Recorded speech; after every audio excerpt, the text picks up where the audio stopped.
Assalamualaikum warahmatullahi wabarakatuh. Perkenalkan, kami dari kelompok 3 akan membahas tentang hakikat kualifikasi dan kompetensi guru. Untuk penjelasan pertama akan dijelaskan oleh saya sendiri, yaitu Isnaini Hasanah Borulubis. Baik, di sini saya akan menjelaskan tentang pengertian kualifikasi.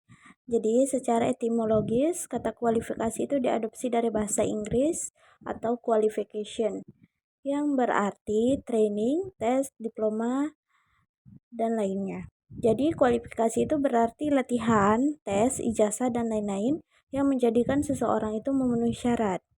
Namun menurut Kamus Besar Bahasa Indonesia, kualifikasi itu adalah pendidikan khusus untuk memperoleh suatu keahlian yang diperlukan untuk melakukan sesuatu untuk menduduki jabatan tertentu. Jadi dapat disimpulkan dari beberapa pengertian di atas, istilah kualifikasi itu secara garis besar dipahami dalam dua sudut pandang yang berbeda. Yang pertama, kualifikasi itu sebagai tingkat pendidikan yang harus ditempuh oleh seseorang untuk memperoleh kewenangan dan legitimasi dalam menjalankan profesinya. Sementara pandangan yang kedua memaknai kualifikasi itu sebagai kemampuan atau kompetensi yang harus dimiliki atau dikuasai seseorang sehingga dapat melakukan pekerjaannya secara berkualitas.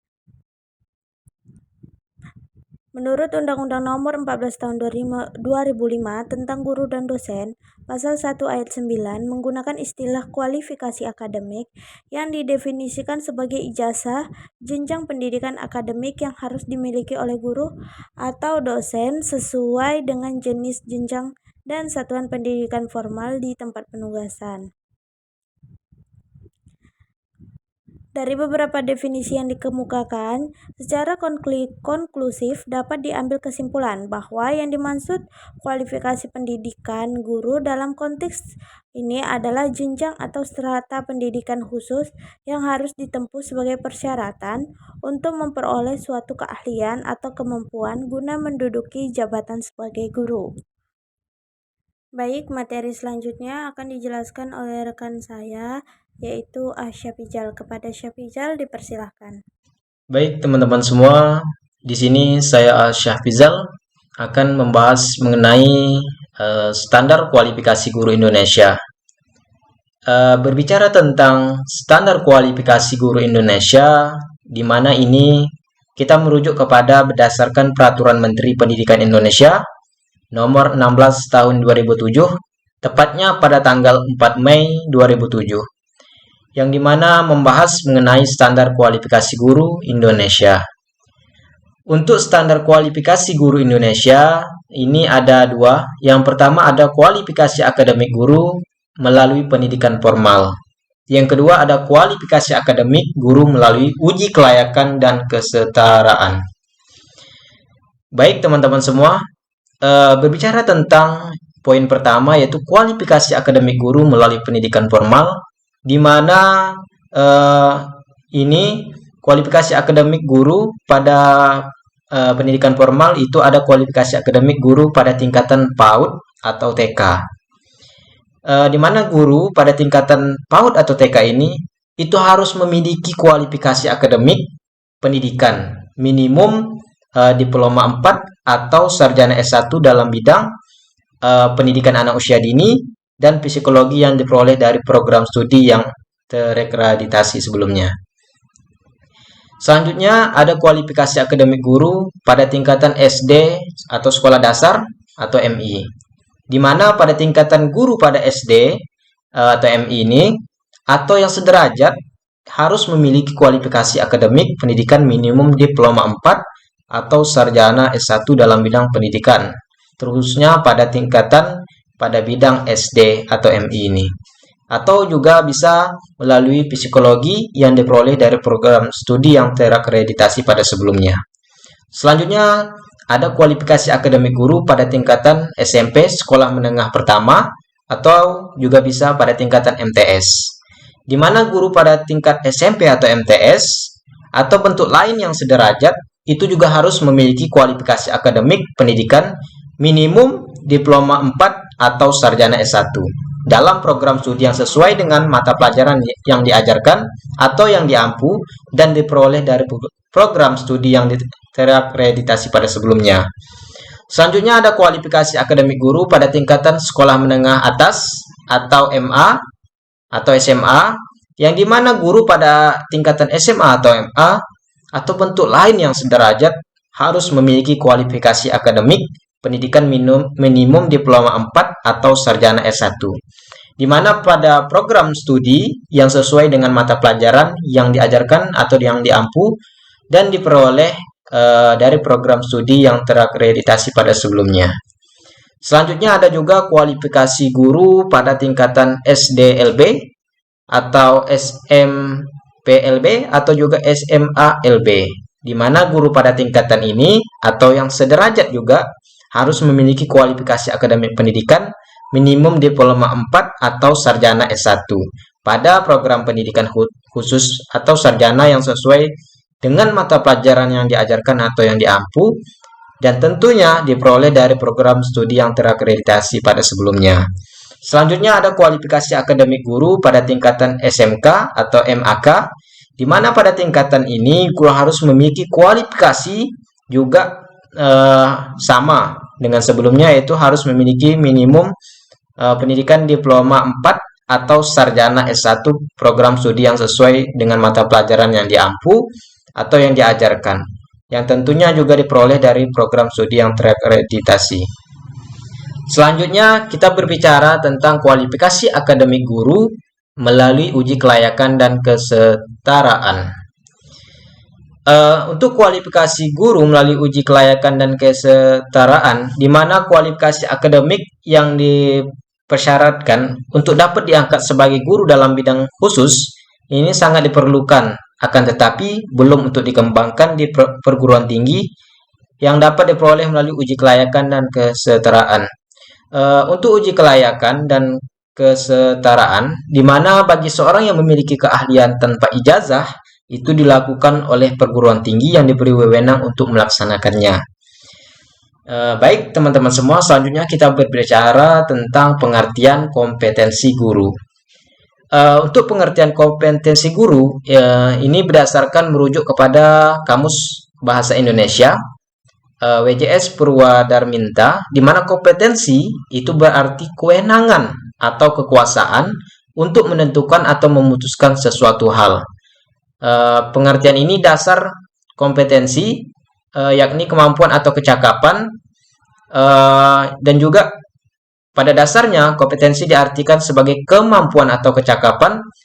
Selanjutnya juga kompetensi sebagai perilaku yang rasional atau mencapai tujuan yang dipersyaratkan sesuai dengan kondisi yang diharapkan di lapangan.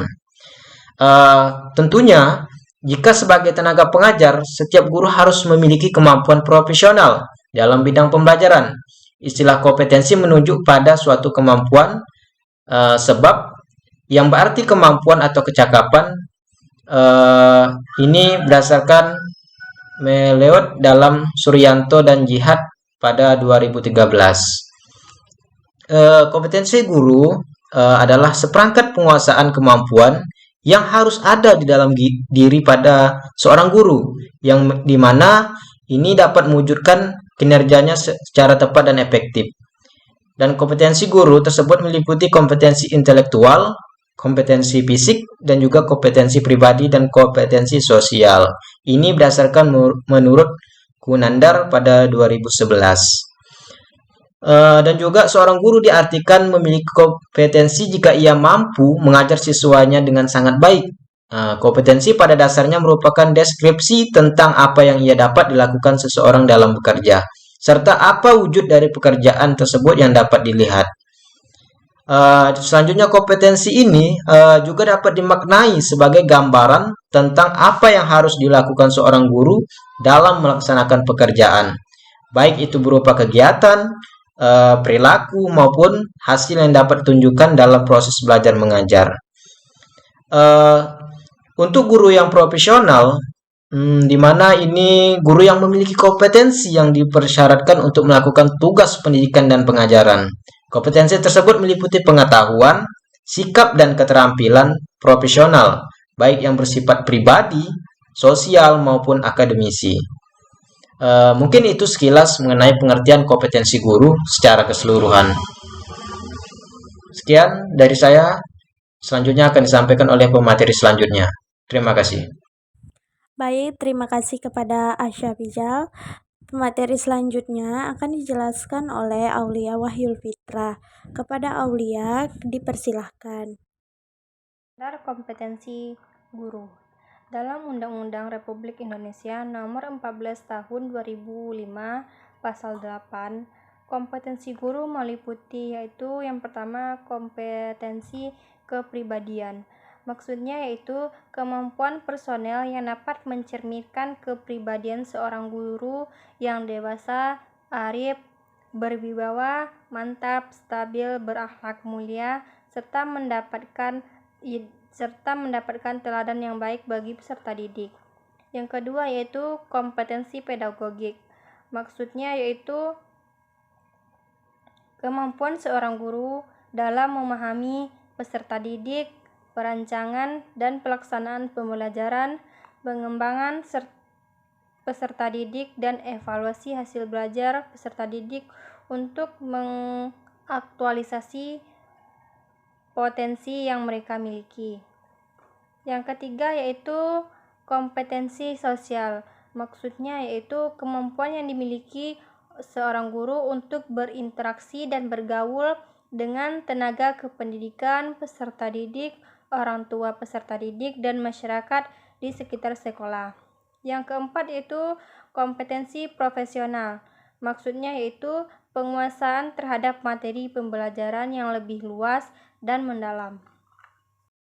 Terima kasih kepada Aulia Wahyul Fitra atas penjelasannya. Materi selanjutnya akan dijelaskan oleh Bayu Zikri Saputra. Kepada Bayu, dipersilahkan. Assalamualaikum warahmatullahi wabarakatuh. Materi selanjutnya yaitu pandangan Islam. Kompetensi dalam perspektif Islam terdiri dari kompetensi personal religius, sosial religius, dan personal religius.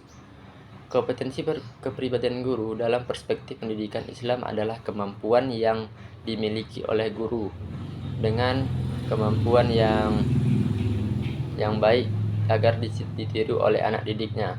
Sebab kemampuan dan akhlak yang baik, guru menjadi panutan oleh anak muridnya. Oleh sebab itu, sebagai guru yang baik wajib menjadi teladan yang baik bagi anak-anak didiknya. Seperti mempunyai sifat disiplin, tanggung jawab, jujur, dan lain-lain. Dalam pandangan Islam, kualifikasi seorang guru memiliki peran penting dalam pendidikan. Guru dianggap sebagai agen yang bertanggung jawab dalam mencerdaskan pengetahuan dan nilai-nilai yang Islam kepada generasi muda. Seorang guru harus memiliki kecerdasan intelektual yang tinggi, sehingga guru menangkap peran ajaran hikmah, petunjuk, dan rahmat dari segala ciptaan Allah. Yang kedua yaitu seorang guru harus dapat mempergunakan kemampuan intelektual dan emosional untuk memberikan peringatan kepada manusia lainnya, sehingga manusia tersebut dapat beribadah kepada Allah. Yang ketiga yaitu seorang guru harus agar dapat membersihkan diri oleh orang lain dengan metode taksiyatun nufsi, agar seorang guru terhindar dari segala perbuatan dan akhlak yang tercela. Di samping itu, memperlihatkan intelektualitas peserta didik dengan mencerdaskan seorang guru juga dituntut untuk memperlihatkan akhlak-akhlak yang baik kepada peserta didiknya. Yang keempat yaitu seorang guru berfungsi sebagai pemelihara, pembina, pembimbing, dan keterampilan kepada seorang guru kepada peserta didiknya. Baiklah, itu saja yang dapat saya sampaikan. Saya kembalikan kepada moderator. Assalamualaikum warahmatullahi wabarakatuh. Baik, terima kasih kepada Bayu Zikri Saputra. Jadi itulah presentasi dari kelompok kami. Lebih dan kurang kami mohon maaf. Wassalamualaikum warahmatullahi wabarakatuh.